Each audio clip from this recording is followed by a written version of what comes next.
Tout au début, tu avais dit que, en introduisant la justice restaurative, tu avais dit on avait dû inventer ou réinventer ça. Mhm.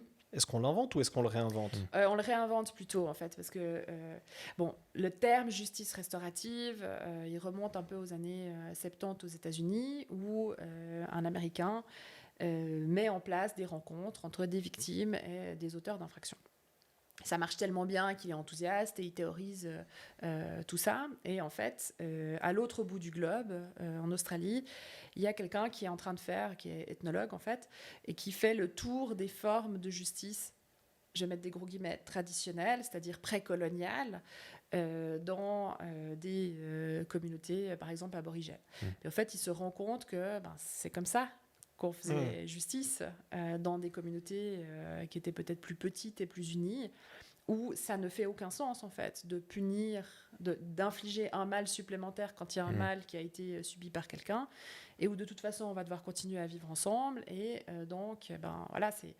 euh, dans ces formes de justice traditionnelles, on pense, je sais pas, à l'arbre à palabres, aux tribunaux gachacha, au Rwanda, et à ces fameuses conférences de groupe familiales en Australie, où on réunit en fait tout le village, et puis chacun va parler, puis essayer de dire, bon ben voilà, comment est-ce qu'on règle en fait ce conflit.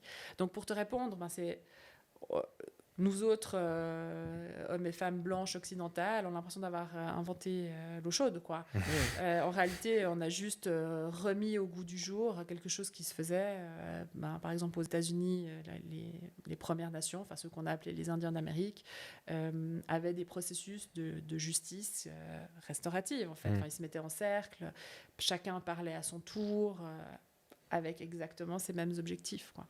Mais alors, comment ça se fait que la justice punitive est devenue tellement la solution par défaut dans nos sociétés industrialisées et pourquoi est-ce qu'on doit redécouvrir ça?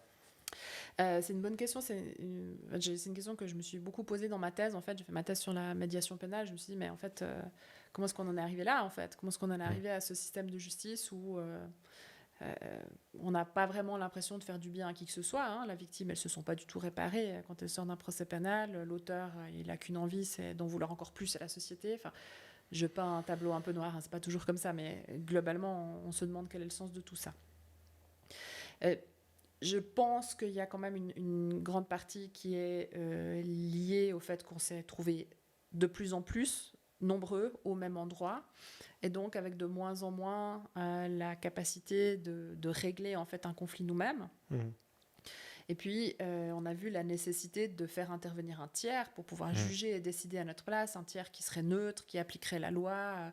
Et on a eu cette vision en fait de la justice. Enfin, on a créé cette figure de la justice avec les yeux bandés, la balance, le glaive qui vient trancher à notre place pour rééquilibrer. Et beaucoup moins en fait cette vision de la justice qu'on a décrite dans la justice restaurative, où les gens sont tous liés les uns les autres dans une forme de tissu social, et puis l'infraction, c'est une déchirure dans ce tissu dans ce tissu social, pardon.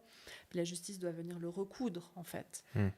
Puis, Et tout le monde en sent tout de suite l'impact, en fait. Tous les membres du groupe sont touchés. Ouais. C'est intéressant parce que, ouais, effectivement, ça semble la présence du système de justice restaurative dans les sociétés, à nouveau, je vais mettre des guillemets aussi traditionnelles. Effectivement, il semble corrélé justement à la taille du groupe. Et c'est vrai que dès le moment où la civilisation, enfin la société s'agrandit de telle sorte que on est tellement nombreux qu'on perd ce sens, enfin le sens de la communauté, il disparaît. Ça devient on n'est plus qu'indirectement touché, quand bien même on est touché.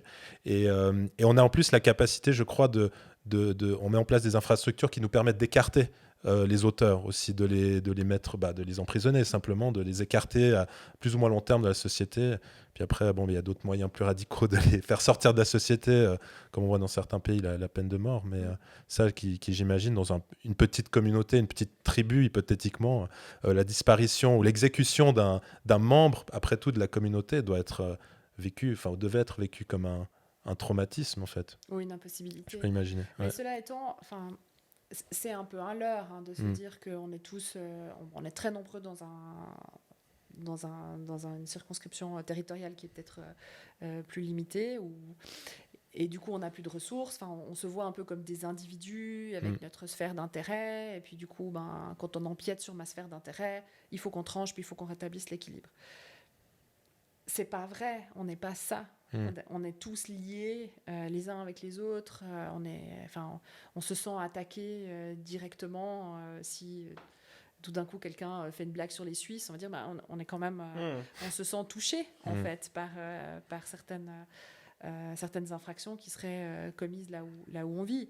Puis voilà, on est tous membres d'une famille. On a évoqué les proches en cas d'infraction.